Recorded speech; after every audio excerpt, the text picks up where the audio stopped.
Hey guys, welcome to the Black Rifle Coffee Podcast. Today we're coming live to you from a room where I'm going to have sex soon. This is actually true, and I don't know why, but I packed in a bit of a hurry. And you know those jumpy socks they use at the trampoline places that have the grippy on the butt? I have a set with me. Do you have to give them back? Staircase socks. Yeah, you have to put those on. They're Can orange. I have those? I have one set of those once because I got, I was eating a hamburger at a Mexican restaurant and I got hit by a stray cattle trailer that came unhitched from a truck and smashed through the wall and broke my leg. So I was in the hospital and they gave me the fancy grip socks and I kept those. Yeah, I'm going to give them to you. They're orange and black and gray camo. I have them. They're in the hotel room. Socks, Mexican restaurant. You let me borrow one of those fast cars, I'm going to go back and get it. Oh, hey, do you know of any fast cars over there, Tom? I don't know of any fast ones. There's no fast ones. I can lend you any sad shit box you want. But there's that one that's real low, looks like a bathtub with wheels. Bathtub wheels. 2-wheel drive. It's in the shop. Outback welded diff. Yeah. Slick tires. I don't know how to do it in the snow. That would be a fast. The green one maybe? Yeah, the green one. Yeah, the green bathtub. Yeah. That car's leaving today. Oh, where's it going? To a racetrack somewhere. I don't know. It's not mine. It's going to do whatever it does. It had some stickers on it. They're gone. It's got new wheels and now it leaves. I don't know. Last I heard though, there was a lot of people and computers and it was going for long periods of time and there was beads of sweat coming down. Wait, isn't that your car? No. No, that's Mike McGinnis's Grid Life car. Oh, the track car? Yeah. Oh. All right, let's do official things. Ready? Texas Dave, you want to introduce yourself? Hi, I'm Texas Dave. Awesome. Nailed it. Well, no, this... Who are you waving at? I'm going to shake my own hand on that one. Well, Have a good night, everybody. You were the first person to acknowledge the cameras in my short time doing this thus far.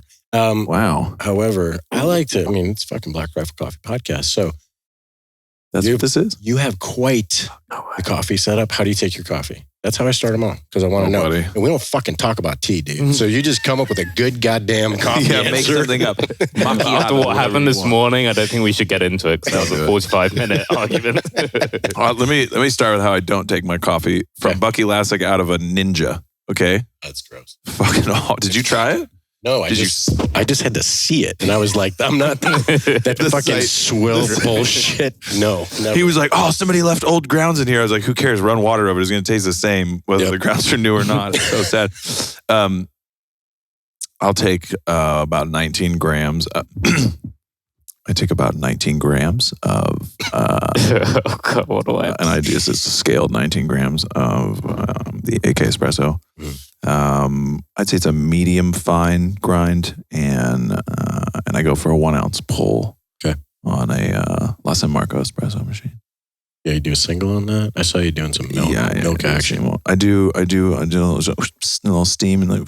Yep, I saw that. Yes, your technique was good. It's nice. A little foam on the top. I'm gonna sit on the porch and watch the great blue herons land in my pond while I sip herons latte. Yeah. Have you ever seen a great blue heron, Tom? No, out here. I killed one with a broom handle once. Oh, No. We had a permit. You have to have a permit. Yeah. That's a real thing. So I worked at a trout club, and apparently they eat some astronomical amount of fish per X. Oh yeah, yeah. And it was literally the crop that they're harvesting from the water. And there was one out in a leg trap, and I didn't have access to the gun. Handle? No, I had access to the broom handle. Dude, don't interrupt ever again. So the broom handle's concerned me. Yeah. So I didn't have access to the gun because it was early in the morning. And I'm like, well, I don't want this thing to suffer, And I mean, this is for sure going to get edited out. But anyways, I cruised over. Know that this happened, and that's what's important. Yeah, I cruised over, young 17-year-old Kevin, and I was like, I'll just hit it right behind the neck. That'll be quick and easy, and we'll be done with the whole thing. And again, there was legitimately a permit to rid this thing. So I'm like waiting, and it's like trying to get you with the beak. Yeah. And I go, man, I got you. I'll take you right out of your misery. Whack, right behind its neck. And it was like, if you could picture Jurassic Park and like the raptors and how tough they look, and they like, exactly. But not that scene. More like the T-Rex waterfall. Yeah. Objects in mirror. This thing's a fucking dinosaur. I hit it so many fucking times. Oh. It was, I mean. They're tanks, dude. Man. Yeah, don't fight an ostrich or anything. Yeah, are you good, buddy? Or are we? Dude, we can process that. You're among the friends. Story. No, I'm good. I thought it was pretty funny. Anywho, so bury it down deep. It's fine, and then look at the next. That's 23 years later. That's going to be a tumor in my calf in 12 years. No, that's where all the whiskey goes. I'm curious. That's why I got a slow leg when I'm drinking. All right, cool, got it. Man, if it's tea, no, I'm just kidding. How do you take introduce yourself? We got to introduce himself first. Yeah, well, I'm Tom Williams. I'm from the UK. No. And never would have guessed the UK. I thought he was from New York. I could have sworn it was Boston. And yeah, I'm here with all the Black Rifle Coffee guys. I met everyone at the start of this year, and it's definitely been a bit of a journey. And Dave has been teaching me everything about coffee, as we're definitely more on the tea side back home. But sure, there was. Sure. Did you have tea in the first 90 seconds? I had 5 minutes before he brought tea up. Yeah, all about that. Well, 8:36, but that's from the prior banter. Go ahead. So, yeah, and what do you have for breakfast? A spot of tea. Spot of tea. Did you have a spot of tea, Tom? It was easy. I don't know where that was like. It was like Lebanon. Nope. Ireland. Nobody knows. I've seen your t-shirts. Boston Tea Party. Oh, God, there it is again. Tea. Yeah. All right. Yeah, so it was this one behind you, the Just Black. Yeah, JB. That's what we've had over back home, and got the coffee machine that Dave's kind of recommended me. And that started. I don't remember this. I can't remember the brands. No, but it makes some hot bean water. One of those. This is a hard show to follow because he's a true coffee connoisseur. Yeah, and I do not. You're measuring 18 grams out and then doing this and half a pool this. And yeah, but that's like, so let's see, with the conversion, you measure stones, which is fucking stupid. Yeah. Is that like are you like, I like my coffee with 2 pebbles or like, yeah, like a skipping stone? A couple pebbles and a jug of milk. Yeah, we'll do that. Jug of milk. That's true, though. I take 2 liters of whole milk, about 4 drops of coffee in there, 3 heaping cups of sugar, and then I pee in it for about 9 seconds. But I had coffee the previous morning, so the pee is basically coffee. When I first came in. And I serve it to everyone else at Denny's. You say that, but yesterday, Trav and Dove and I stopped at this little, like, I don't know what the fuck it was called, but it was like a bar, lunch thing. And we cruised in. A bar lunch thing. A bar lunch thing, and it had an outdoor bandstand. That's what you do in Texas, right? Yeah. Anyways, it has that thing. And the girl is very chatty at the register. Right. And she was like, yep, just came in. I had my coffee. No shit. It's a big gulp, this big. Oh, yeah. And it is a gallon of whole milk with a splash of coffee. That's all that thing is, man. My co-driver's brother, anyway, I don't remember. He came to help us work on the rally car. This must have been 12 years ago now, and he's from Boston. And he's like, you guys won't have Dunkin' here? And we're like, no. And he's like, eh. He's like, yeah, I need to get some coffee. And we're like, okay, well, you should have coffee. And Rob was like, I don't know, man. I think you drink too much coffee. He goes, bro, I only have 3 coffees a day. And then he proceeds to show us how the quite literally 64-ounce mug of coffee that he leaves work and drives to Dunkin' and has filled 3 times a day. Wow. 64 ounces of black coffee 3 times a day. He died about 9 weeks later. Unrelated. I don't know why. Well, I have seen your cup holders in your cars out here. They're just in some of the ergonomically made Black Rifle Coffee Yeti mugs that they can fit there and then they go wide and then they go off about half a foot or something. It is remarkable. It looks like an aesthetic, but that is how things are engineered. Like, fits in your car, fucks up your heart. Okay, cool. It's like a bucket. Oh, that's fucking hilarious. All right, so you just have JB in some sort of coffee machine. Basically. With milk. Yeah. All right. It's a developing progress. It's getting there. Dave's introduced me. I just got that Blackbeard one that just came in. Yeah. Tried that. That was pretty good. I think my heart partially disappeared for a bit. Yeah. Not a caffeine guy. No, I am, but that stuff's different. Yeah. it's like a lightning bolt and a coffee bean fucked and had a baby, and then we ground it up and put it in a coffee. Yep. It's kind of like before I was swimming in the kiddie pool, and I was like, I love swimming. And then somebody was like, hey, you ever gone cage diving with great whites without a cage? And that's what that was. When I had that. Like, it feels like swimming, but I feel like I'm gonna die. What's happening? You brought it full circle because at first I'm like, that's a real stretch there, Texas Dave. But you brought you brought death into to it. And I was like, that makes sense. Yeah, liquid death is really a part of our fundamental, the tenets of what we do is dying with liquids. Yeah, the culture. Warm liquids, cold liquids. Where are you going with this?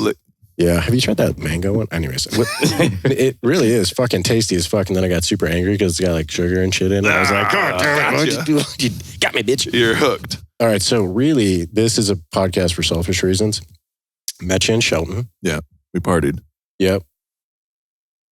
The car, you went off the road or something because you weren't in your car. Was that Shelton? I did. Yeah, let me paint the picture. So you led. To be fair, you led with your traumas that you've buried. So it's only fair that we then immediately go into me crashing myself out of a perfectly good lead in a rally car. It seems to be a theme I'm good at this year. Yeah. I'm sorry about that. But the funny thing about it is I met you there, right? Yeah. And I was in just like, hey, JT's like, show up. We're going to do this thing. I'm like, cool, man. I brought my kids so I can climb in the rally car. It's fun. I meet you. You're just hanging out. I'm like, cool. What's up, Dave? JT introduces everybody as though they're enthusiasts of the sport. Yeah. So he's like, man, you know Texas Dave? And I'm like, yeah, man. Sure. Yeah. I'm sorry. Yeah, I'm the same boat. So then fast forward, New Hampshire, I cruise out there. I meet you again. And you're just normal clothes. You're like, hey, man, what's going on? You like coffee? Me too. I thought you were like the Pitker guy. I didn't actually know you were the driver. That is my vibe. The other guy. That is genuinely one of the nicest things anyone's ever told me. Well, seriously, you were like, yeah, man, fucking cars got the motor fucked up. And this time I'm like, oh, okay, so like last time he wasn't trucking it. So he's like working it. He's wrenching it. This is my people. Yep. That's the way. This guy over here, man, I've met you twice at rallies and neither time have you been driving. Yep, unfortunately, that is accurate. So that was my vibe. And then I go, oh, okay. Yeah. And it wasn't until we were on the range shooting. And then you got in the other car. And I was like, oh. And that's the time that I got. It was when I beat you and Trav. Yeah, man. Okay, cool. I had you know what? I missed this. I didn't see what happened there. I had a bad day. Actually, the first round was great, at least on my part of the whole thing. Yeah. And then it was good. Yeah, the second one was not. Yeah. It's all right. I really enjoyed it. It was a gallon of maple syrup. I got the diabetes out of that one, man. That was a bad bet. You know what's cool about that though is if you pre-qualify for Medicare, Liberty Medical Supply will deliver your diabetes testing supplies to your home free of charge. Yeah. I had no idea. If you know that, but Wilford Brimley's been preaching that for like 20 years. I don't know how you wouldn't know that, but. I don't. No diabetes testing supplies? All right, fine. Yeah. Do you guys have Wilford Brimley commercials in your I have no idea what you're saying. You lost me at commercials. It's coming at me right now. There's the Netflix and the Voodoo. Look, here's the important thing. Upwards of 4 people who watch this are going to think that's the funniest thing ever because they're going to be like, I remember diabetes testing supplies. Yeah. Liberty Medical. Which is crazy because there's only 7 listeners on typical BRCC podcast. That is pretty solid numbers for me then.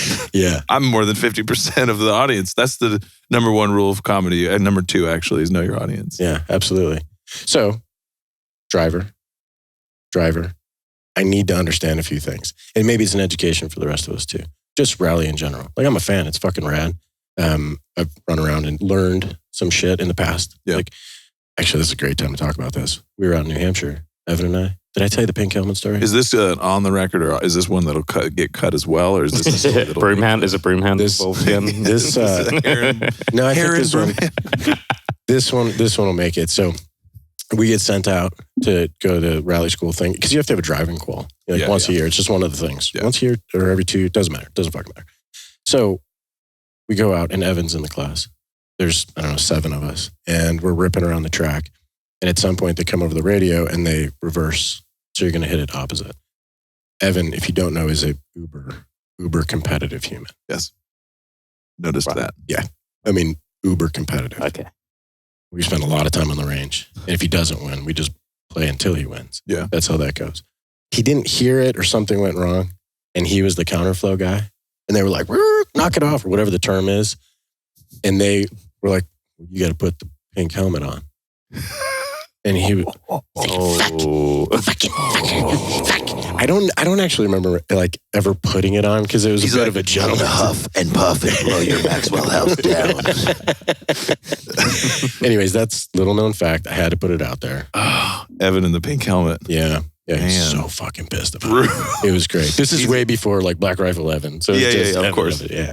That's great. Oh, bless. But I want to understand the dynamic because I listen to the videos and now I see like, JT shows you all the fucking inside the car shit. What is going on with the dialogue between the co and the drivers? I get it. It's timing. It's things. It's what. Just give me like for everybody a little. Do an overview of rally, like what it actually is. Yeah, I think you should start. Yeah, we'll try to explain rally. It's okay. He did that literally. Your turn. He did that just so he could fuck with you while you're doing. Yeah, fine by me. No, actually, I genuinely, because here's what'll happen otherwise. I'll start talking for 37 minutes. Okay, gotcha. It's true. Yeah, we'll be fine. I'm aware, guys. I'm trying it out. It's being awareness. It's cool. I read a book about it. Yeah, well, the guy talking beside me in the car is my co-driver. And he's telling us where to go on these stages that we've never really seen before. Like we'll do, I say, like on an American round, we'll do 200 miles split into, say, 20 different singular stages. Like it would be a 30-mile stage, a 10-mile stage, a 5-mile stage. And we'll go in a road car and just see this road, and it's just a road that's closed. There'll be gravel in the forest usually, and we'll make notes with my navigator next to me. And I'll say in a language that we can understand when you're going well over 100 miles an hour.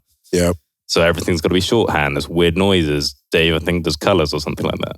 And that's all. I can't. I'm colorblind, so. Oh, my bad. Sorry. Thanks. I feel like you're hearing the colors. And it's sure? I smell them weirdly. You do smells. Yeah. It smells little brown fragrances as you go. Yeah. Just like Chanel number 5. I'm like,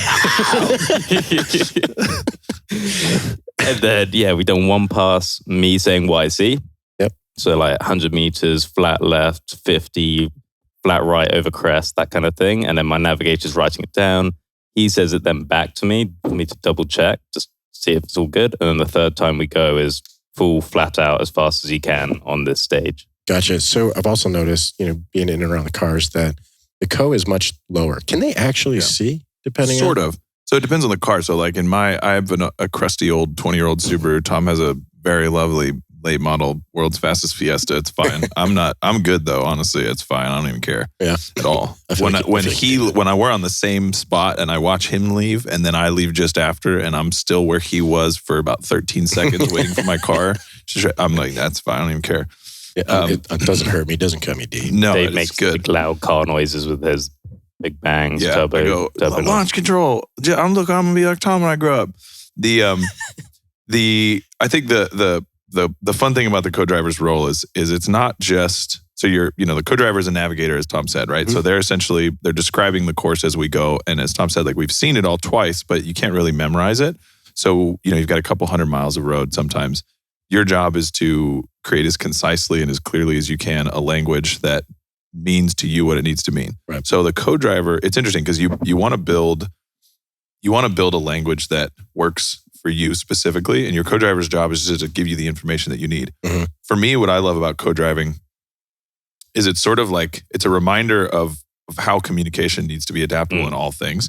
What you need to hear is different from what you need to hear is different from what I need to hear. Absolutely. And as a human being in life, like our job is to be adaptive communicators. And I think especially in the context of running a business, that's co-driving, taking those same principles into what we do every day in life and in business. That's what I love so much about getting to run a rally school. We get to take all the stuff that goes into rallying, this really intensely niche sport that obviously is huge in the rest of the world and is like soccer here, like 9 people play it. Right. And no offense. Football. Yeah. So it's, like I said, the magic in the car with the co-driver is like they give you the exact information you've asked for at the exact right time, and the timing, the language, the choice of words is different every driver. Gotcha. So like Trav and I and Tom are all going to have the same stretch of road. If I used Travis's notes, I would get through it. If I used Tom's notes, I would understand and I would make it through, but it's not until I use my notes can I go flat out, because every one of us has a different approach to what those notes need to look like. So a new driver gets to kind of like develop that from scratch. And like Tom said, you can say 5 left. So you'd have like 6, 5, 4, 3, 2, 1, right? Is sort of the general gradation that a lot of people use.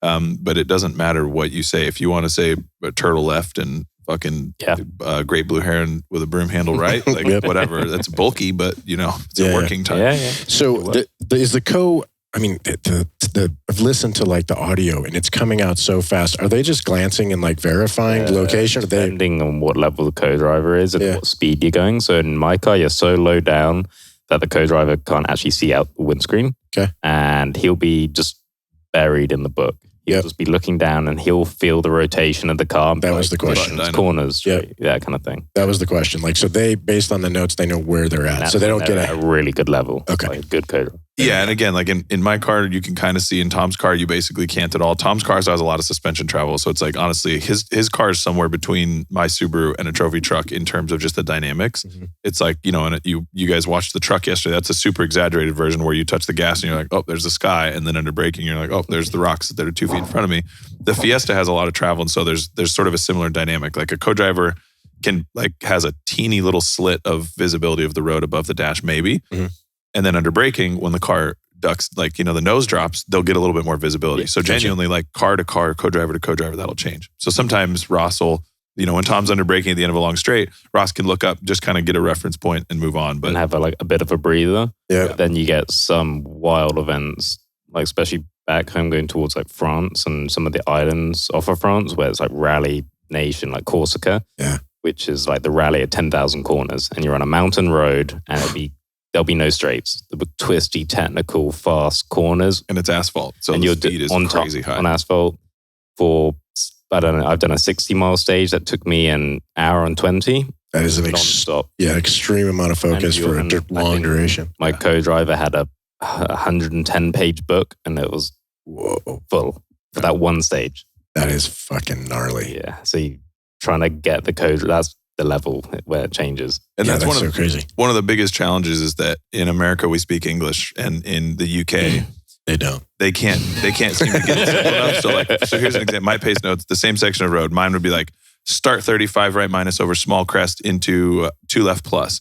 Tom's would be in the beginning went forth, shall it be known, untold to be the queen, knowest that we shall be starting, commenceth in the 5, 4, 3, 2. It's insane. I don't know how to off the start line yet. Yeah. But they do make it sound very romantic, right? And calm. So I heard the audio when like Trav had a near miss with Ree sitting in the seat, and she was like, "I'm sorry." Yeah, but she's Australian, so she's like, but you fucked up, you cheated, She just went, sorry, like all calm. It's like, not like, fuck. That's an American thing. Fuck. Son of a bitch. Yeah, you got a lot of different co-driver reactions. Ones that like if you go off, they'll whack you and try and wipe you out, or you get co-drivers that are mid-rolling and they're kind of completely calm, still like opening a page whilst they're rolling. We might land down our wheels. They're pulling out. They're like, no, we use blue highlighter to mark where we go off. And they're like, and it was right between the 5 left and the crest. Yep.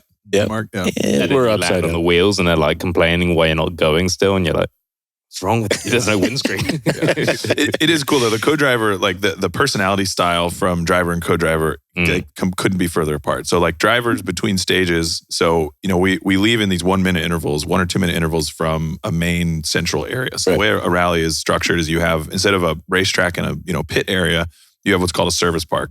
And that's generally, because we're in these small rural towns where there's a lot of gravel roads, tends to be like a high school parking lot or a, like town hall or whatever it is.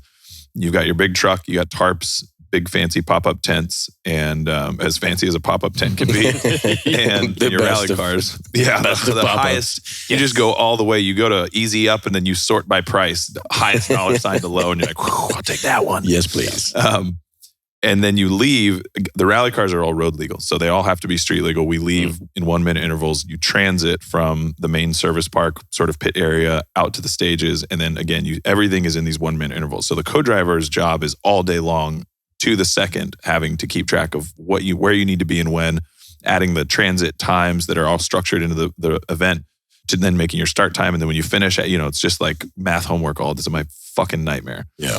And so between stages, a few cars will stack up and like we'll all get out and be like, yeah, and I was like, wow, and there's like, wow, it's just wow, so sick. And the co-drivers are like, is it 7? Did you have that? What do you have on repeating. That one? Okay, yeah, 12 teen, 11 integral carry. So it's like a caveman and an accountant. Like just hanging out and fucking going fast. Yeah, that's it.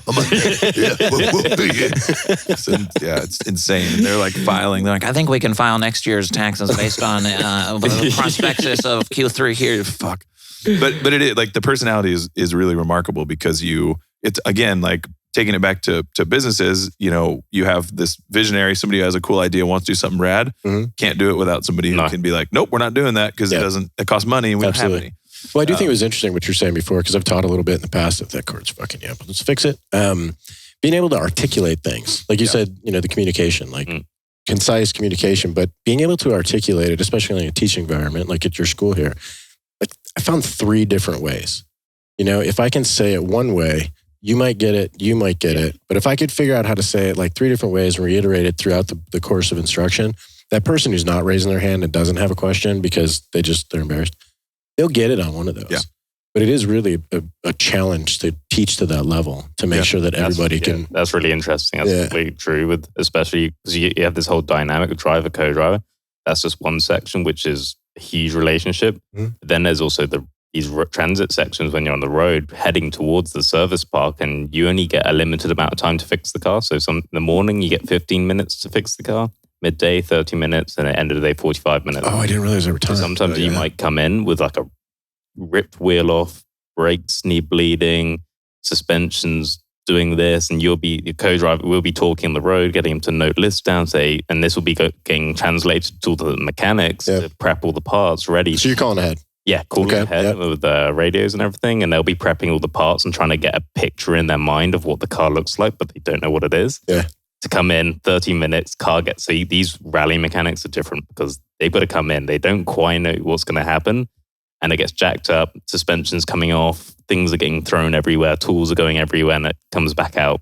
And sometimes you're late, sometimes you're early. Yeah. Well, I was lucky enough to watch it, just kind of walking around the pits and whatnot. Do we call them the pits? What do we call them? Yeah. Service park. The service park. I want to get my terminology right. Yeah. We'll give you a whole glossary. Yeah. It's terrible. But it was pretty awesome. I didn't think about that dynamic though. Like you circle track shit. Like they're like, oh, that guy fucked up. Maybe we can fit. Jimmy ain't got no wheel. Yeah. Get him a wheel. He's going to need on the wheels on the backside of the bullshit. He's got that wobbly one there, and that's it's a little Husker biscuit on the front. Ain't gonna work. He gonna get stuck going up high in 2. What? But the fact that you don't see the vehicle, I hadn't thought about that dynamic and calling ahead and kind of. You've got all those videos on WRC events where cars have just come out of a stage and cleanly ripped a wheel off the front corner. They'll be going down the motorway with the co-driver sitting in the boot to try and balance it. I'm sorry, the boot. Oh, I'm just kidding. It's a trunk. I know. It's a weird. It's just I got that one right. It's kind of a smelly way to say trunk. Well, and then hey, what do y'all call a hood? It's a bonnet. I know that one because I thought it was an Amish girl with like a thing. Yeah, damn. I thought it was a flower. I'm gonna get away. It's a flower. Now you and your scents and your perfumes, left turn petunia. Fuck off, man. Just say left turn. Such a mix. Sorry, Tom, for who we are as people. I'm retarded. There's a year of this already. Yeah, no, you're primed. I'm primed. Do you feel like your intelligence is just lowering being around people like me? He's smart. He just covers it up with accents and funny shit. But I think the one of Caleb hanging from the helicopter was that's topped it. So every time I see him, right, and I've run into him a half a dozen times, maybe more over the year, but maybe he's pickled on Bud Light or whatever the fuck he's got going on. Every single time he's like, "Oh, hey man, it's really nice to meet you." And I'm like, "Are you from New York?" And he's like, "West Virginia." Every time, and he doesn't remember the previous time until I remind him. I'm like, hey, we did this before, and I was like, "Are you from New York?" And you were like, "No, West Virginia." He's like, "Oh, you're the guy." Yeah. And then he's like, "Oh, hey man," and we start talking. Get real sick of your shit. Get real sick of your shit. I'm gonna see from New York. I'm gonna keep doing it. Yeah, because there's a moment. There's a moment. Yeah. There's a moment of that big dude's gonna knock my teeth out. Yeah. And I'm like, oh, it's not this time. Yeah, got one more. Yeah, it's kind of like when your brakes start squeaking, you're like, I think I can do one more. I just did that. Oh, I just did that, man. It was on my old Cummins 03, which is like a tractor with doors. Oh, yeah. And by the time it's diesel engine, we make it here in America. It's got diesel. It's got 6 cylinders of freedom going straight in the row, pointing towards Mecca. Wait, that's right. Sorry. That's right, man. And I got that 325 high output, man. It's fucking real rad. Dude. It's a good one. It is too. I was on a road trip And by the time I got back, the brakes were just grinding. It sounded every time. Okay, so origin story. Now that we understand rally, right? Sure, yeah. Let's go with you first. Was that where we started? Yeah, well, not started, but like, did you grow up in racing? Was it a family thing? What was your affinity for the sport? Yeah, for sure. As we said, it's a very niche sport, and to get into it's just, how do you get into this kind of sport? And it's kind of opened up definitely recently. But I've had a lot of rallying in my family. On my dad's side, driving kind of escorts and those kind of cars back in the 70s and 80s. As just an enthusiast and hobby, and just got into it. And that was actually just from his joy of like growing up, actually seeing like hot rod magazines in the 60s out in America and seeing drag racing. And then he's like, how do I get into motorsport in the UK? And we do rally out in Wales and Ireland and Scotland and that kind of thing.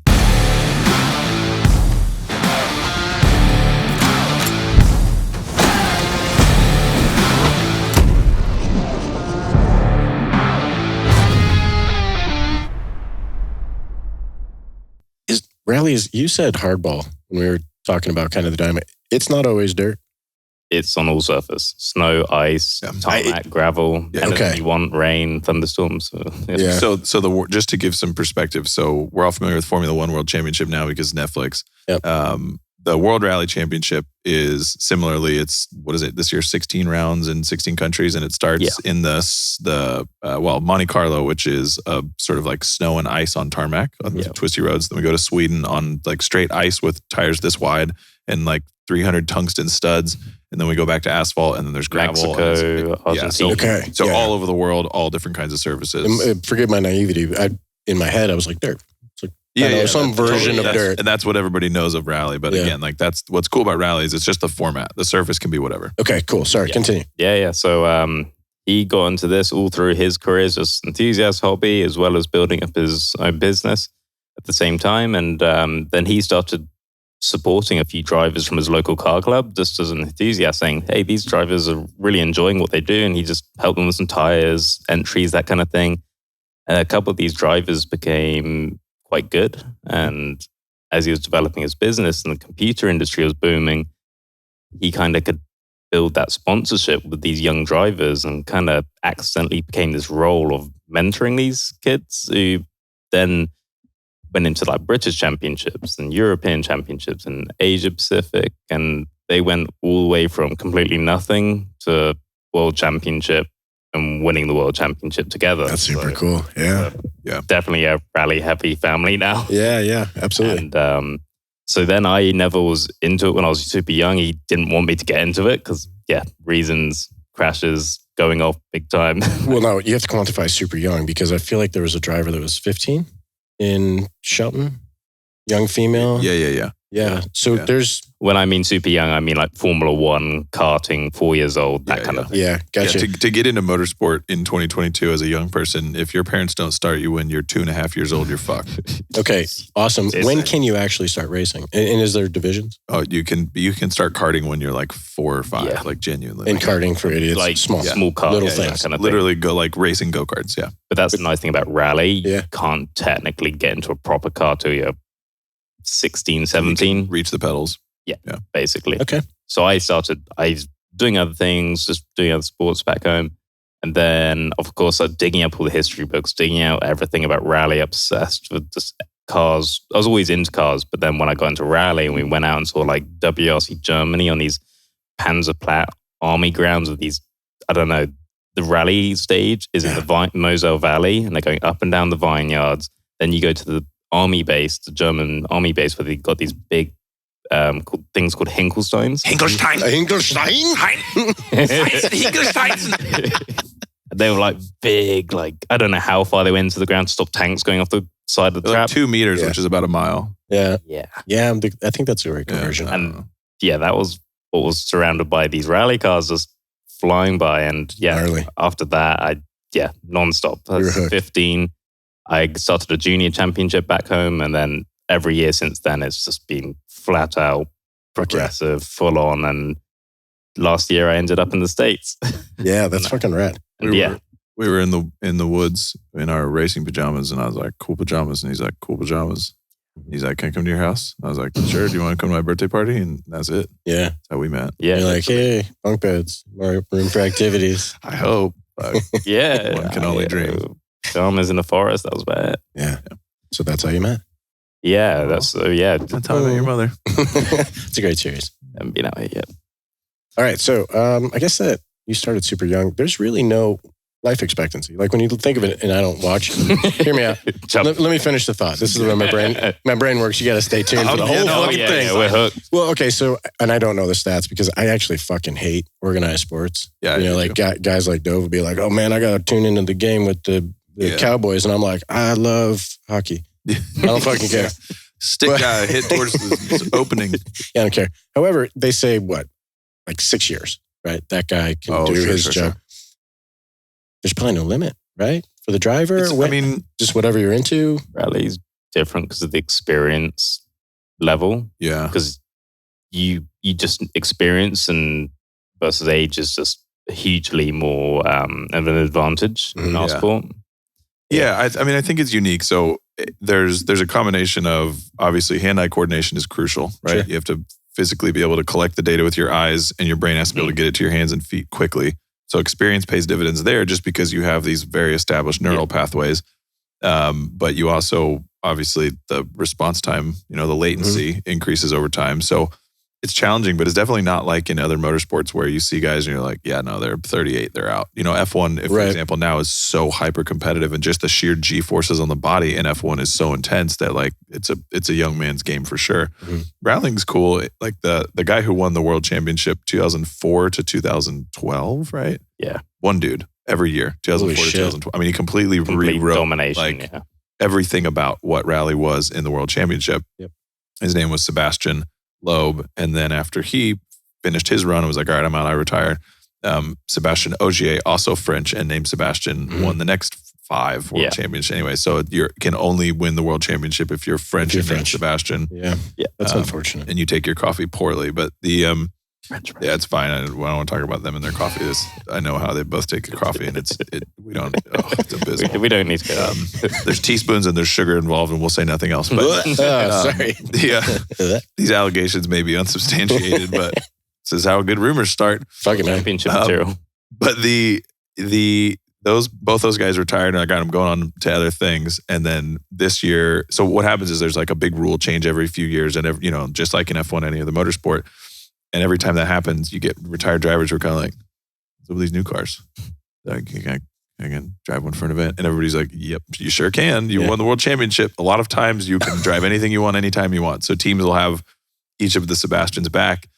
And, Sebastian Loeb has been out of the world championship for a decade. He'll hop back in and is like, "Oh, whoops. Oh, yeah. Definitely just won accidentally." So, literally. Really? It's wild. So imagine like, for comparison, imagine Michael Phelps is just like on the couch and he's like, "Man, fuck that. I'm going to go fuck some shit up." And shows up and wins a medal again. You're like, where the fuck did that come from 13 years Well, wait a second. I definitely have questions about this. So is it a perishable skill for a guy like that? Or is he literally doing it off the couch? As an example, shooting.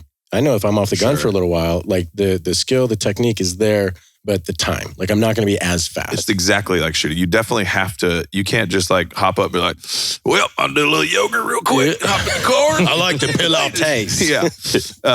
But the cliche, of course, of like riding a bicycle, all of the neural pathways and the core muscle memories there, it's just like you said, it's refining and getting all of the detail back and learning the new car and testing. But the thing is, everybody has to test it. Like, the competition level is so high. Even we're seeing that in ARA right now. It's like Travis is such an insane schedule of doing whatever he's doing with us, which is God only knows what. Travis doing Travis shit. Yeah, walking slowly and having every bone in his body fused. Yep. Versus his teammate Brandon, who has the time to go test constantly. That's where Travis is really struggling. He's really frustrated. Is like, man, Brandon's out testing this car. So the car is being built around Brandon and his skill set, because Brandon's like, "Hey, let's change this. Let's change this." So the team is refining that car to him. So Trav has to hop into that car and adapt to it. And that happens a lot in the World Championship too, is you'll have drivers who have more time to test, are doing more testing, then the car ends up being engineered for them. Right.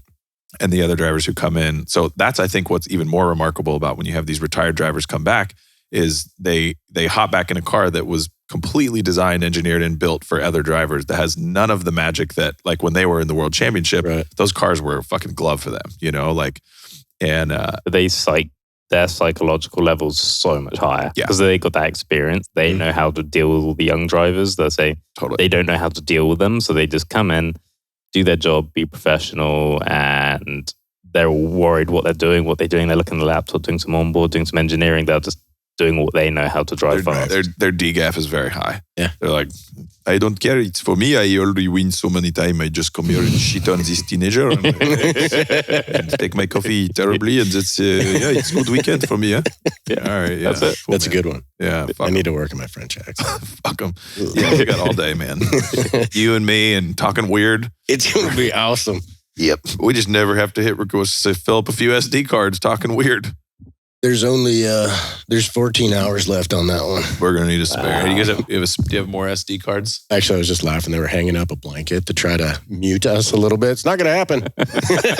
Ain't gonna happen. Oh, fucking Richard Ryan down there doing things. Mute me, motherfucker. All right, unless so you hit the button that says mute. That's true. Actually, it fucks everything up, so I don't hit any buttons. I was like, people are down there. I was like, beak. And the guys that actually know what they're doing are like, don't fucking touch that. All those colorful ones. So many colors. Right? It looks fun. When I first turned it on, I got excited. I'm like, this looks awesome. I've never seen one like Class A servo biased, man. Yeah, man, that's a Roadcaster. So I'm out here and the rally cars have a few of these. Yeah. Oh, I'm ready, dude. I'll podcast from the car. Yeah. Actually, there's a whole conversation. We'll have to talk about this later. Oh, man. I got a lot of concepts and ideas. Well, anyways. The worst thing about hanging out with this group of people is everybody's like, I love that. Yeah, check this out. And you're like, oh, fuck. The worst thing is that somebody is in earshot who's like, I'm in, I'll fund it. And you're like, oh, fuck. You know what? Okay, so forever ago, Evan starts the thing up. The first phone call, he's like, hey, man, what do you think about this? What do you... He goes, I haven't heard your Evan and I wasn't fucking ready. Dude. He goes, hey, man, what do you think about the name Black Rifle Coffee? I go, fucking awesome, dude. I mean, like, you're in a lane. But yeah, fucking do it. Full send. Like, that is awesome. As it progresses a little bit, he's like, it's going to be rad, dude. He's like, he had a vision like early on, and that's why they came to success and everything else. But he's like, we need to go back to doing like awesome shit. Like, we used to do some awesome shit on the range and just have fun and like fuck off. And it was shooting centric. And I go, okay, so if I had fuck you money, I would do like a automatic clay pigeon thrower, but it's gigantic, and you put a Prius in it, right? And then you launch it. And you have a tank with just an oversized barrel, and it's like double-aught buck, but with bowling balls, right? And you're doing clay pigeons with a tank and a Prius. So it's like pull, right? That idea, I was bullshitting yesterday, and Dove's like, "You kidding me?" He goes, "Evan's got me working on it right now."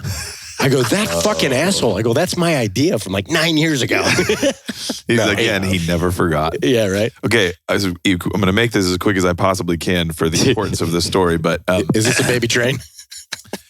I once got a call when we were first starting the rally school of the track that we were wanting to rent, and they were like, "Hey, I know you're coming out to meet us today to talk about, but I'm sorry, we're going to have to reschedule. Sammy Maloof's in town." I was like, "Oh, okay." Yeah. Like, do you know Sammy? I was like, mm-mm. Like, oh, you don't know who Sammy Maloof is? I'm like, no. Well, have you seen Fast and Furious? And names all these movies. And she's like, he did all the stunt driving. And I was like, well, that was all the guys from Drivers Inc. who I race Pikes Peak with and know very well. And I don't think so. Okay, yeah, sounds good. It's like, well, you're welcome to come meet him. I was like, well, I'm not going to miss this. Yep. So I go to the track and I show up, and there's a dude with a Fox body Mustang covered in airbrushed scripture and and candy red paint. And as I walk up, he like gets out from doing some mediocre donut, and I'm sorry, Sammy. It's just sorry. Mediocre donut. I'm burning this bridge. Yeah. And he gets out and he's like, "Oh man, everybody, let's pray." Gets everybody together, and I'm like, "Oh fuck yeah!" And they all just get. And he's like, "Dear Lord, thank you for this 302 and for these high lifter cams. And thank you for bringing all of us together. And thank you in advance for the chicken fried steaks we're going to eat later today." And I'm like, what the fuck is happening? And they're like, "Oh, well, we're going to get out of here soon. We're going to go over to our friend's house. You want to come with?" And I'm like, yeah, I'm not missing whatever's coming next. And we end up at this insane estate in the middle of Lockhart, Texas, not far from here, was very far from where I was as a young boy living in Austin at the time. I was like, we're in the country, oh Lord. And we pulled up this massive gate in the middle of fucking nowhere, and it opens, and there's this it's like a 10,000 square foot log home this woman has built. Whoa. Turns out she was the original pinup girl for Dr. Pepper back in the 50s. Whoa. Her husband was the general manager of General Motors in the 60s for the Corvette, Camaro, like that whole era. And one of the most exceptionally incredible women. You're just in this space with this person all of a sudden, and she's like, yeah, I haven't really let people in my house for like 20 years, but I'm friends with these people, and so like, yeah, sure, hang out. She's like showing us all this. Wow. Like, it's the most insane thing ever. Then her son, I'm like, what's the connection here? And she's like, oh, my son races at the circle track that we were just at. And he comes in, and he's like, how y'all doing? We're like, oh, there it is. There's the link. That was the missing piece. And and they're like, oh, hey, we'll go with Jimmy. I don't remember. He's like, hey, Jimmy. He's like, you want to see my race cars? We're like, yep, sure do. And we go out to this massive warehouse. It's just full of shit, like the most insane hoarding you've ever seen. And he's like, these are the first titanium connecting rods ever made for a LS. We're like, okay. Just keeps going. Right. And then there's an excavator sitting in the corner, and this is where the relevance ties back in. Okay. And there's a fucking, 50-ton big fucker, and a bucket the size of this room, and it's sitting, and there's fucking car parts everywhere. Of course, I'm like, the double take. What's going on over there? He goes, oh, that's some bitch over there. That's Toyota Golf. I was like, it's what? He goes, yeah, that's where we play Toyota Golf. I was like, Toyota Golf? Yeah. We got an auction, get them little Japanese cars. You take the excavator, you pick them some bitches up about 20 feet. You drop them motherfuckers, you drop them nose first, that fucker sit up like a T. You put that motherfucker on full rabbit, you start back here, you swing that motherfucker back to here. I'll tell you what, boy, whew, Lord, that motherfucker speed around there, that some bitch will fly 200, 300 feet, motherfucker. And I was like, where? He goes, right over there to the hole. And sure than fuck, there's a meteor crater with fucking chunks of cars hanging out in every corner.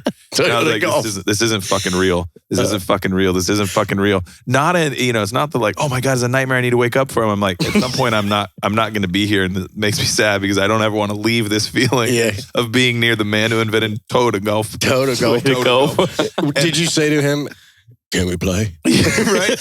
I wanted to, but I wish I was making this up. But before I could even move on, the sound of a D9 dozer coming in, you can hear first you hear the of the tracks, right? And I'm like, I know that ain't a D8. Boy, I tell you, that's a fucking 9.5 maybe on that motherfucker. That blade goes 6 ways, and it does not stop for anything. It does not discriminate. It's coming through. At which point, and I'm already committed, so you're getting the whole story. Oh. This fucking thing comes out of nowhere, and there's a car also that appears to have sort of come out of nowhere, and I'm like, what? And he's like, oh yeah, we just go to them charity car auctions, mate. So the money's a write-off, so we buy whatever piece of shit. If it moves, I'll take it. If it don't move, hell, I'll probably still take it. And we bring them out here, we just drive on them. Like, what do you mean? He's like, drive on them. Just crush them up. Boy, the kids will love it. Mush them. And then there's children that just start appearing out of nowhere. I'm like, what children? Like, is a fucking scene out of Wizard of Oz? And apparently, ain't Wizard of Oz. That's Mad Max and the Thunderdome. You got that little weasel boy pops out of the hole. I see. You know, I'm trying to paint this picture right now of this warehouse hoarding, massive dumpster. I mean, and these fucking kids come out and there's baseball bats. I'm swear to shit. And they start just beating this car. And then Sammy Malouf comes back out and he's like, oh man, we gonna drive on that thing? And he's like, yeah, you ever driven one of these? He goes, sure ain't, about to. All right. About to. Sammy up in there, he goes, boy, slide it off a turtle, move it to a rabbit, slide that motherfucker forward.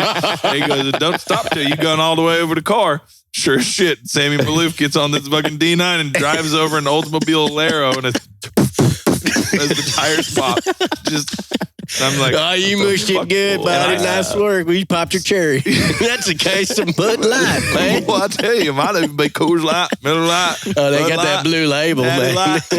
I have no idea what you're saying anymore. You know what? Me neither. It's going to have to be the champagne of beers. Yes, I just want you to know that when that happens, that's fine. I ain't no Toyota Golf. Fuck, man. Looks like we got to step our game up, dude, apparently. We do. I'm hitting Ritchie Brothers auctions tonight, getting me the biggest fucking excavator I can. As long as I got a rabbit on that motherfucker, we're going to Toyota Golf. Wait, hold on a second. I'll need a turtle sticker. This is all worn off. I don't know which direction to put it. This is the thing I love about, I love everything about heavy equipment. And I literally sat with a group of grown men last night watching videos of heavy equipment, just people digging shit. We're like, fuck yeah, man. Yeah, that's awesome. Well, it's a whole thing in Vegas, too. Yeah, it's a thing. It's brilliant, right? It is. The mining show. I just love that you buy a $7.5 million piece of fucking equipment, right? Like, it's just as crazy, as big, as gnarly, as the most incredible engineering ever. And you get in and you're like, yep. Turtle and rabbit. Every single one. Doesn't matter. I know how to work it. Turtle and rabbit. World's largest excavator can scoop a fucking 5-story building out in 3 buckets. Turtle and rabbit. Yep. Yeah. I want to know the guy. Turtle and rabbit. You're riding lawnmower from Lowe's. Turtle and rabbit. I want to know the guy that was like, that got into one, right? As the operator and went 0 to 5. That's stupid. He's like, I don't. He's like, rabbit. Hey Tom, I don't think the Mexicans know about. I don't know that they got numbers over there. He's like, what? He's like, do something that's universal that everybody understands. You know, there's no language barriers. He's like, yeah, man, we'll do like an ocelotl and a cheetah. No, bro. Let's do a porpoise and a leviathan. Wow. Nah, man. You know what? Let's just eat turtle and rabbit. Yeah. Should we do a hare or a rabbit? Oh, God damn it, Larry. Fuck. Is that a albitro invitalis? Are you using scientific names now? Fuck. All right, so you're super busy. Obviously, doing a bunch of shooting. Cool. Rally cars are super rad. Give me the short origin story. I don't want to miss it. I got the opportunity. Sorry, Dove. We'll be a little over. You'll be fine. Fuck you, Dove. That's what I'm saying. I played Gran Turismo 3 when I was 13 years old, and I was like, this fucks. And so here we are. Yeah. Actually, I saw your setup. You get the whole video. What's that thing? Simulator thing? Yeah, that's a little newer. That's the development. 3, but a little bit. Yeah. That is, you want... That's literally it. That was it. That is the shortest possible version. The longer version is, I grew up in Austin playing in a bunch of like punk rock and hardcore bands as a teenager. Yep, I played with your drum set. And I think that we need to talk about that. Because it's right drum set? You touched my fucking drum set? No. Oh. Anyhow. No, I'm actually good, honestly. What way? Have you ever fucked yourself? You're about to need to go fuck yourself currently. Yeah. I wonder how many, I have a lot of drumsticks. I wonder how many of them we can fit up your ass, you motherfucker. 7. Yeah, anyway. Wow. No lube. God damn it. I was like, I can do it. I can bring it back. I can recenter this fucking narrative. And then we lubed. Yeah, well. So yeah, I grew up playing in a bunch of bands and we toured a lot when I was a teenager, and I was like a little autistic and was like, guys, we're gonna this and that, and was like very, structured and fucking business oriented, and had a little bit of that Evan blood of like taking things that are supposed to be fun a little too seriously, and everybody else gets to have fun. If somebody takes it seriously was always what I thought. It was like, or you ruin all the fun for everyone by taking it too seriously. But some of the guys I was playing in bands with were in their early 20s, and I was definitely, in hindsight, was like 15.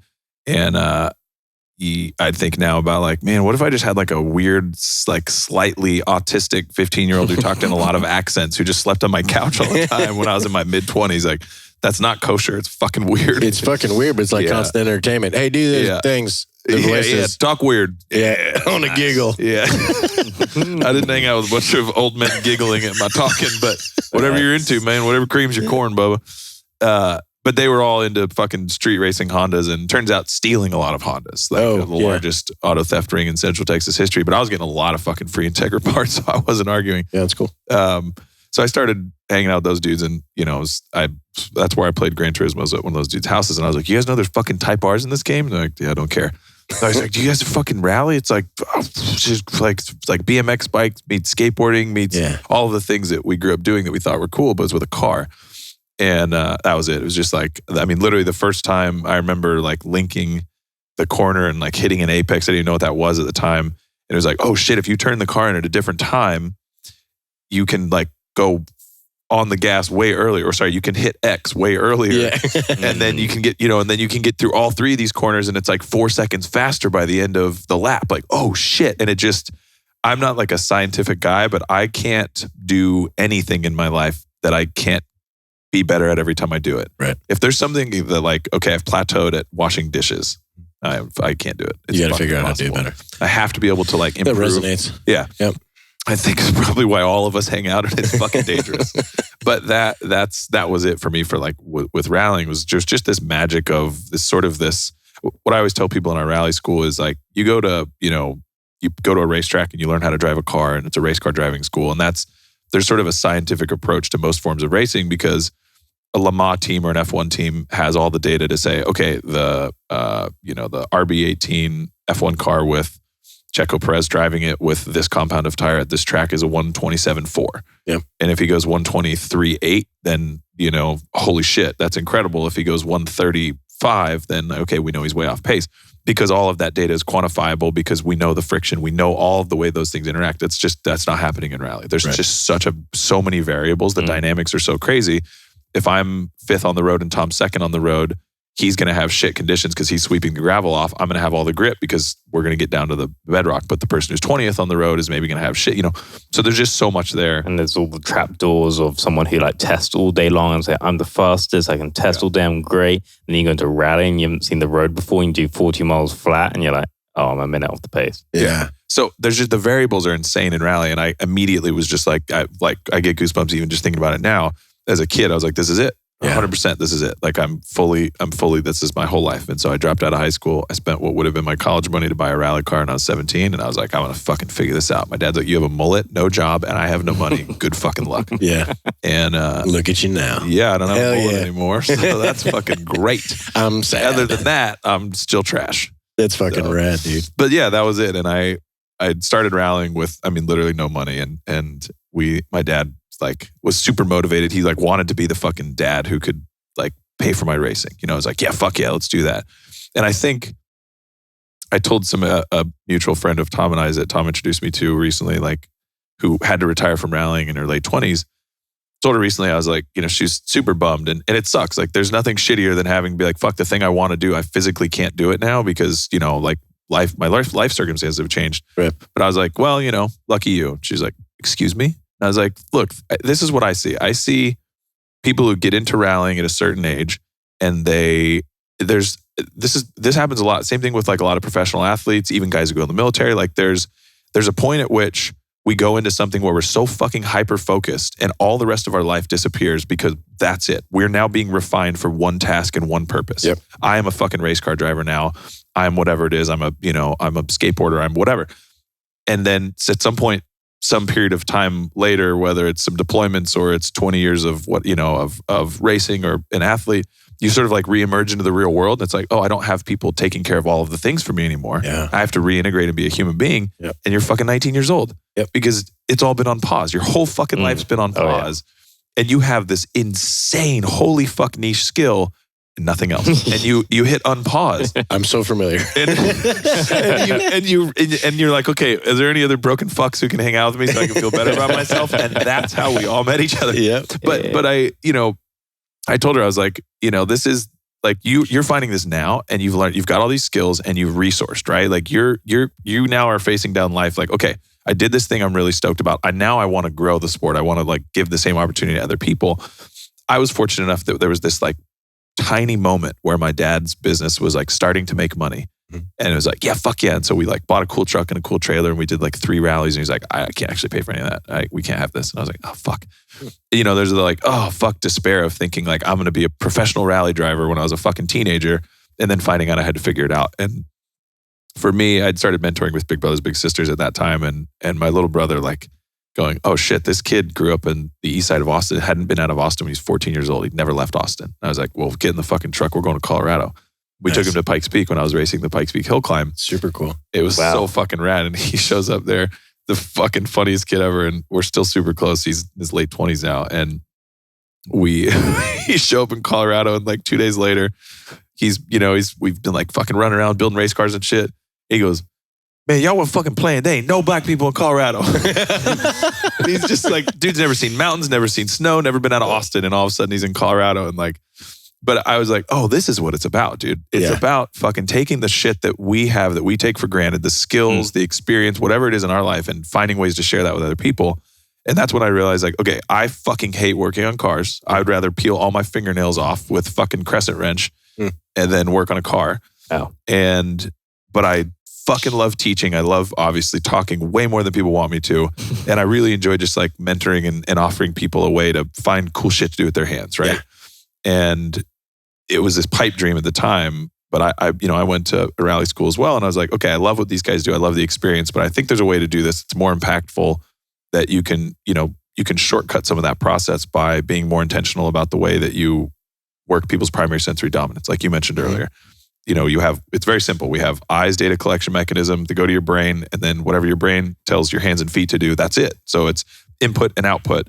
And based on people's primary sensory dominance, we're going to learn how they collect that data and how they output it, and then we refine that. So we don't have to have crazy complex curriculum. We just need to have exceptionally brilliant, talented people who can watch Tom and go, okay, he's primarily visual. We're going to focus on teaching him this way. Yeah.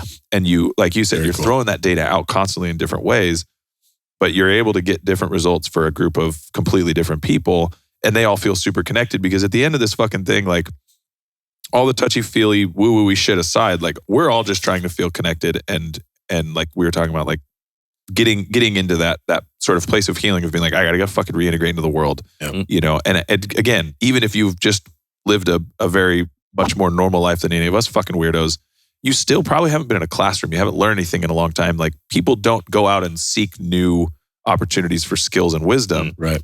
They listen to stupid shit like this and they don't fucking learn anything.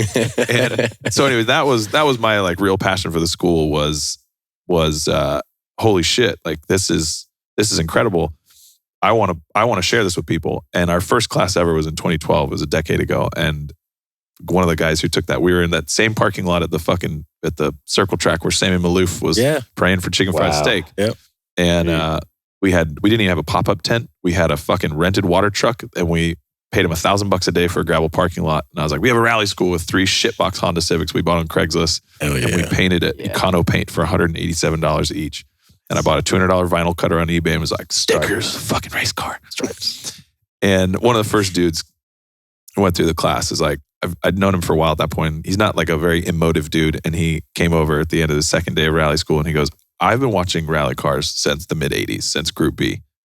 And I have always thought rally cars are the most insane fucking thing ever because you watch NASCAR, you're like, yep, there goes the car. You watch road racing, you're like, yep, real fast, big tires. He goes, but rallying, you're like, it's black magic. I have no fucking clue what's happening. I don't know how the car's facing this way and then it's facing that way and it's gone. It's fucking amazing. Actually. It is. It's magic.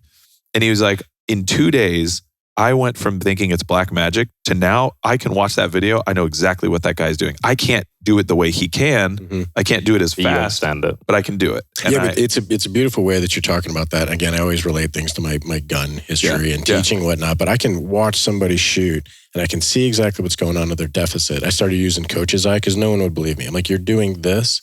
And if you just fix it, we're going to dial you right in. So to be able to see like, he's a visual guy or whatever. Yeah. In my experience with a rally school or whatever, that's not how they teach. Yeah. You know what I mean? So it's super cool that you do it. Like, and I watched that with you. Yeah. When we were just young friends standing in a field together in the mountains. I watched that and I watched the way you guys worked and I was like, these fuckers get it. Like it's a different level and it's experience is one part of it, but there's a personality type. There's a level of give a shit, right? Like you have to give a lot of shits about other people's success and feel emotionally invested in some way in seeing people succeed and thrive. 100%. Yeah. And that dude, he was like, I not only know what they're doing in that car now, but I can do it. And this is the part that fucked me up that I wasn't ready for is he's like, now I'm wondering what else can I do? And I was like, oh, that's what it is. This is where we move. This is where we move the needle for people. Yeah. Super you put them in an environment that they leave. They don't need to give a shit about rally cars. Rally cars don't fucking matter. They're trash. It's just a fucking thing you drive around and it will break probably within the first 5 minutes and you'll be super sad financially. Money on fire. Yeah. That's it. Something money on fire. That's the name of this episode. something money on fire. Shit, there it is. Well, that is true. Evan and I left that rally school a million years ago. And we're like, well, now we got to get Audi Quattros and figure out whatever you drive. Dude. We found one already had a roll cage in it. I'm like, it's only like $3,500, dude. Yeah. And clearly we're pros because we just learned how to do this. It's going to be awesome. And we had, this is worth it. And then we'll finish up or whatever. But Evan was having a bad day. Like we all have bad days. Yeah. And we had a long gravel road. We had already been to the school. Yeah. And they gave me the rental car, which I had gone through many. Like I would break them. Yeah, I would break something and they go, did you drive it off road? I'm like, I don't know what you're talking about. And it's all Just fucked up. Anyways, I had an Infinity something, but it's the one that looks like a Ronald McDonald shoe. That doesn't narrow it down. Yeah. It's this so weird lumpy thing. But it's the smaller one, and it was fast. It was like pretty legit for a rental car. I come in and I was rallying my ass off on the way to work on the gravel. And I'm like, I'm doing this. Is this Clueless? Yeah. I was like, get it, girl. Get in, bitch. We're going shopping. Rallying. I was like, he said daisies, and I took a left. Anyway. Bitch. I come in and I'm just like shit-eating grin. And I look at Evan. I was like, you having a bad day? And he was like, fucking fuck. What the fuck? And I go, hey, man, just jump in this car. I'm like, go fucking drive it. Yeah. He ripped it down. I could just see the dust. Just, it's gone. And then back. He's like, all right, man, I'm good. I'm good. Yeah, totally. But it's a thing. It's a therapeutic thing, to get in a car, go fast, do fucking rad shit. You can actually take someone out at speed, like Formula One and stuff. Yeah. No one can experience that. That's it. You just can't show someone the speeds, and you just have to predict. With rally, if you take someone down a 10-mile stage in a forest, it's the width of the car, and you're going 100 miles an hour. It's fucking bizarre. Jumps, and the guy can't see out the windscreen. It's like, It's fucking bizarre. I was in the car. First of all, I go, what's that stick, and why does it only go forward and back? Yeah. Like, what the fuck is going on there? There's colors, and like it lights up like a Christmas tree, and there's things going on. Yeah. I turned my phone on, and the guy's like, oh, no, man, I'm just like one of the mechanics. I'm thinking, this is going to be great either way. He starts ripping through the woods, and I'm giggling like a schoolgirl. I'm extremely scared and uncomfortable, but I'm having a blast. Yeah. And I'm looking like past the A-pillar, and I'm like, why are we going that way? But the nose is facing over here about 3 o'clock. Yeah. It's fucking awesome. Especially if you don't know where you're going as well. You're no idea. Predicting it's that way and then go that way. Oh, dude, that's the best. Oh, man, it's fucking awesome. Instant hard on. Well, we had the same experience. JT and Evan came last year, and it was immediately like, oh, yeah, these guys get it. It's like, it's just, oh, I see. And I think, everybody, it's easy for anyone to like, we all have so many prejudices about everybody, right? Yep. Like, I don't know. I've just seen JT shit and I was like, hey, he looks like a fucking idiot. Yep. It's like a total D-bag on social media. I honestly, like, it's not the kind of guy that I'd like looked up his social media, but people, over the years, something would pop up and I was like, yeah, no, I'm good on like whatever this dude's whole vibe is, know? And because he has a persona and also people are allowed to like be whoever the fuck they want to be day to day. And so I had like my prejudice, and I've told him this many times, but like I was like, yeah, no, I had an expectation of what I was going to be dealing with when fucking JT from Black Rifle came. Yeah, I didn't know who the fuck Evan was, but they show up and like Evan's doing his thing, which I'm never going to try an Evan because nobody's fucking touching that. 12 out of 10 would listen to again. And then JT and I like, I say what's up and we're hanging out and we're standing by the track and we just start talking shit about everybody. And immediately we're like, oh, this dude gets it. And that was it. It was like fucking best friends. And we've been like this ever since. But they same thing. They left and he called like the next day and he's like, hey man, me and Evan were talking like we probably need rally cars. Yep. And as you said, there was back in the day, like, let's find a shitty Audi Quattro. Now it's, what can you build us and how much does it cost? I don't actually care. Let's go. And I'm like, okay, well, easy. Poor Evan still hasn't driven his fucking car because we built 2 of them and then immediately was like, let's build a rally team as well. And then let's do all this. And then we'll take all the parts off Evan's car and keep putting them on JT's because it keeps breaking. But eventually, Evan, get back here and drive your fucking car. Well, he's fully immersed in the sport, but just cutting the check for it. Yeah, he's not driving the good part. I know, fuck. That's Bless awesome. his heart. Well, we're certainly grateful for that. And I think I speak for not just me and all the guys at Rally Ready and in my team, but for Tom and honestly for the entire fucking sport. Like the fact that Evan came, took a class with us and was like, this sport represents Black Rifle's values. Like, we're stoked about it. We want to be involved. I like everybody in the sport. And I think it's a testament to how Evan, JT, Matt, and that team has built the brand that like the sport, regardless, because rally is fucking awesome. It's this sort of catch-all, there's some fucking dude in Tivas, driving a shitty old Golf, and there's some dude who's just fucking like raging MAGA the whole time, and everybody in between. And there's no political space for rallying. Rallying is just you're in the fucking woods, you're fucking having a good time. Everyone's wearing overalls, doesn't matter who, what, where. It's And I think honestly, there's a huge testament to Evan, JT, and what they've built, in the fact that like everybody in the sport's like, we don't. These guys are fucking here supporting rally. I don't give a fuck about anything else. They're 100% welcome. That's rad. And I think everybody's felt the same way working with Black Rifle. It's just like, it's been fucking awesome. It's been hugely mutual, and they're blowing. I think they are really developing the sport in a new angle and bringing that rawness and perspective where we're showing what the sport is, because it's hard to explain what it is to a lot of people. So absolutely. I think we're showing it in a new light now. And we're achieving that this year. Well, this is fucking awesome. Thanks for, number one, thanks for having me in your house. Yeah, absolutely. I'm going to have sex in this room so soon, guys. It's going to be awesome. I haven't mentioned that. Well, yeah, but we have those super fancy cameras. Where's it at? It's a little game we're going to play. I'm going to send you the live feed. Little do you know, that turns me on. Awesome. Thanks for having us out the Rally Ready. Where do people find you? How does that work?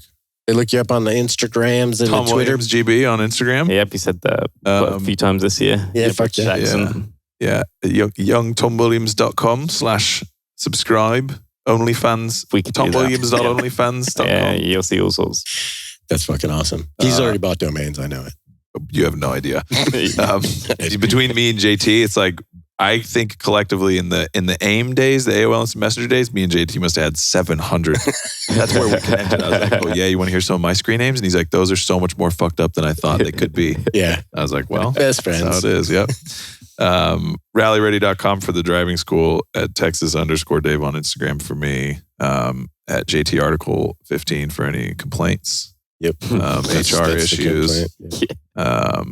And at what's Dove's? Let's fuck up Dove, dude. Let's ruin his life. Let's make him one. We'll make him. How about let's make one called Rove Dibnick, and it'll just be Photoshop nudes of him. Fuck yeah. All right. Dudes. You guys are rad. Thanks so much. Sweet. Appreciate you doing it. It's been great. Yeah. All right, dudes. We out.